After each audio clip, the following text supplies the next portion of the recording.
নমস্কার বন্ধুরা, welcome to Delhi Bengali kitchen one and blogs. আমি রাধা নিয়ে এসেছি তোমাদের জন্য বন্ধুরা সিম্পল অ্যান্ড টেস্টি একটা রেসিপি, যেটা হলে তোমাদের আর কিচ্ছু লাগবে না। তাহলে রেসিপিটা করার জন্য আমি আলু বেগুন কেটে নিয়েছি সরু সরু করে, তোমাদের সঙ্গে আর কাটাটা শেয়ার করলাম না। ছোট ছোট মোরলা মাছ নিয়েছি। সবার আগে কড়াইয়ে তেল দিয়ে গরম করে মাছগুলো আমি ভেজে নেব। মাছটা ধুয়ে নুন হলুদ মাখিয়ে রেখেছিলাম। যে সকল নতুন বন্ধুরা প্রথম আমার চ্যানেলে এসেছো, বন্ধুদের অসংখ্য ধন্যবাদ। বন্ধুরা, আমার এই ছোট্ট চ্যানেলটি তোমরা সাবস্ক্রাইব করে নিও, বেলটা প্রেস করে অলে করে রেখো, যাতে করে আমার সব রেসিপিগুলো সবার আগে তোমরা দেখতে পাও। মোরলা মাছগুলো আমি এপিট ওপিট করে একটু ভেজে নেব। আমাদের এখানে বেশ মোরলা মাছ পাওয়া যাচ্ছে বন্ধুরা, এটা একটু ছোট, বেশিরভাগই বড় পাওয়া যায়। আজকে চচ্চড়ি করব, তাই ছোটটা দিয়েই করছি। মোরলা মাছের চচ্চড়ি বন্ধুরা খুব ভালো লাগে গরম ভাতের সঙ্গে, রুটির সঙ্গে। এখন তো গরমের দিন, যারা পান্তা খেতে ভালোবাসো বন্ধুরা, পান্তার সঙ্গেও কিন্তু মোরলা মাছ ভাজা বা চচ্চড়ি খুব ভালো লাগে খেতে। তোমরা একবার করে খেয়ে দেখতে পারো বন্ধুরা। যারা খাও তারা তো এর টেস্ট জানোই, আর যারা কখনো খাওনি আমি তাদেরকে বলছি বন্ধুরা, তোমরা একবার অবশ্যই করে খেয়ে দেখো। আমি ছোটো মাছ এমন একটা খাই না কাটার জন্য বন্ধুরা, তবে মোরলা মাছের চচ্চড়িটা বেশ লাগে খেতে। কিন্তু আমি মোরলা মাছটা খাই, আমার মোরলা মাছের চচ্চড়িটা খুব ভালো লাগে এবং বাড়িতে সবাই খুব পছন্দ করে খায় এটা। আর মোরলা মাছ খাওয়া শুনেছি ভালো, ছোটো মাছ খাওয়াই ভালো, কিন্তু কাটতে বড্ড কষ্ট। আমাদের বাড়ির কাছে যমুনা আছে, যমুনার থেকে তাজা তাজা এই মোরলা মাছ জাল দিয়ে ধরে বন্ধুরা। এখানে যারা মাছ খেতে ভালোবাসে, বাঙালি নন বেঙ্গলি সবাই গিয়ে যমুনার থেকে তাজা মাছ নিয়ে আসে। আর যমুনার মাছ বন্ধুরা তোমাদের কাছে কি বলবো, ভীষণ টেস্টি মাছ। যারা খেয়েছে তারা তো জানে, যারা মানে খেয়েছে বলতে আমার নিজেদের কাছের লোকের কথা বলছি, যারা আমাদের এখানে এসেছে, তোমরা এলেও খেতে পারবে।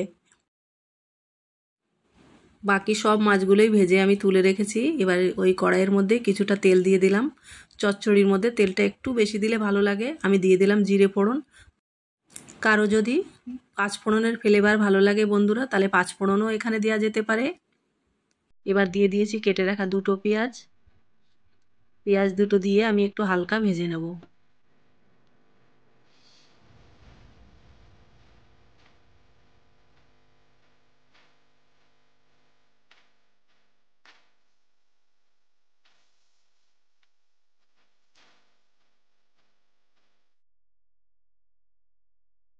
পেঁয়াজটা হালকা ভেজে নিয়েছি, এবার দিয়ে দিচ্ছি কাঁচা লঙ্কা চেরা। ঝালটা তোমরা নিজেদের পছন্দ মতন দিও, তবে চচ্চড়ির মধ্যে একটু ঝালটা নুনটা ঠিকঠাক হলে পরে চচ্চড়ির স্বাদ খুবই ভালো হয়। এরকম একটা রান্না হলে আর কিছুর দরকার নেই, সাথে যদি একটু ডাল থাকে তাহলে তো কোনো কথা হবে না। দিয়ে দিচ্ছি কুচিয়ে রাখা আলু আর বেগুন। সরু সরু করে আমি আলু বেগুনটা কেটে নিয়েছি।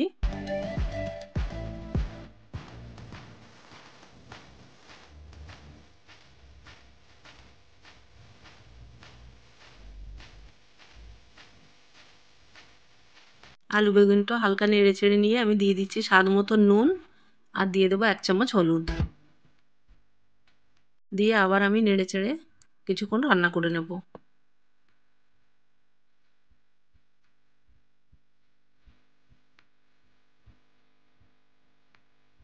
একই রান্না, সবাই আলাদা আলাদা রকম করে, আলাদা আলাদা স্বাদ হয়। বন্ধুদের কাছে অনুরোধ রইল এরকম করে এই চচ্চড়িটা করে খাওয়ার। চচ্চড়ি বলো, তরকারি বলো, যাই বলো। আমি ঢেকে ঢেকে দেখো কিছুক্ষণ রান্না করে নিয়েছি। কেউ যদি তরকারি খেতে চাও বন্ধুরা, ঠিক এরকমভাবে একটু জল দিয়ে অল্প তরকারি করে নিতে পারো, গা মাখা একটু ঝোল টাইপের।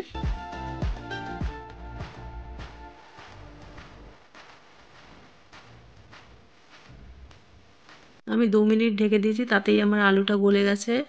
এত সুন্দর আলু আমাদের এখানে, পাহাড়ি চন্দ্রমুখী আলু বলে একে। দিয়ে দিলাম সামান্য একটু জিরের গুঁড়ো, আর দিয়ে দিলাম ঝালের জন্য কিছুটা লাল লঙ্কার গুঁড়ো।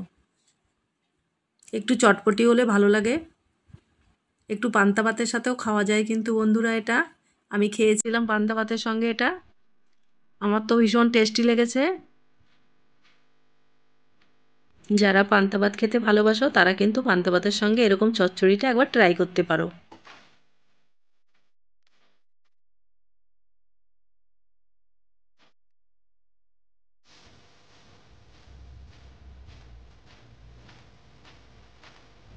এবার দিয়ে দেবো ভেজে রাখা মোরলা মাছটা।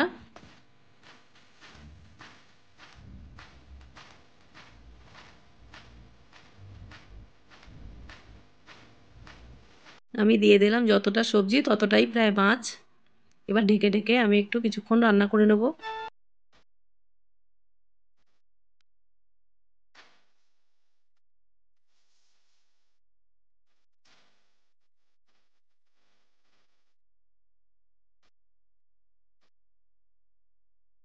লাস্টে দেবো এমন একটা জিনিস যেটা দিলে চচ্চড়ির টেস্ট 10 গুণ বেড়ে যাবে। বেগুনটা একদম গলে গেছে, তেল রিলিজ করে দিয়েছে চচ্চড়ির।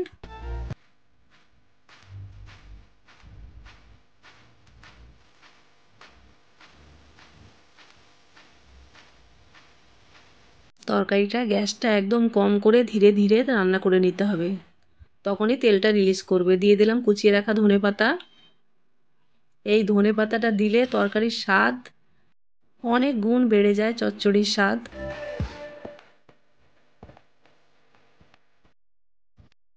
কালারটা দেখো কত সুন্দর হয়েছে দেখতে। দেখতে যেমন লোভনীয় হয়েছে বন্ধুরা, খেতেও কিন্তু লোভনীয় হয়েছে। কার কার খেতে ইচ্ছে করছে, কে কে ভালোবাসো এরকম তরকারি, আমাকে কমেন্ট বক্সে একটু কমেন্ট করে জানিও, তাতে আমি খুব খুশি হব। আর তোমরা সবাই কোথা থেকে ভিডিওটা দেখছো বন্ধুরা, আমাকে একটু জানিও, আমি তাহলে জানতে পারবো বন্ধুরা তোমরা কোথা থেকে আমার ভিডিওটা দেখছো।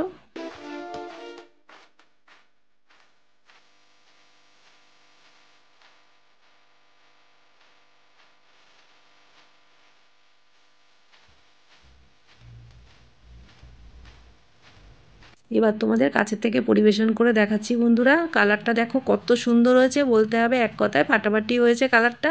আর খেতে তো যা হয়েছে দুর্ধর্ষ খেতে।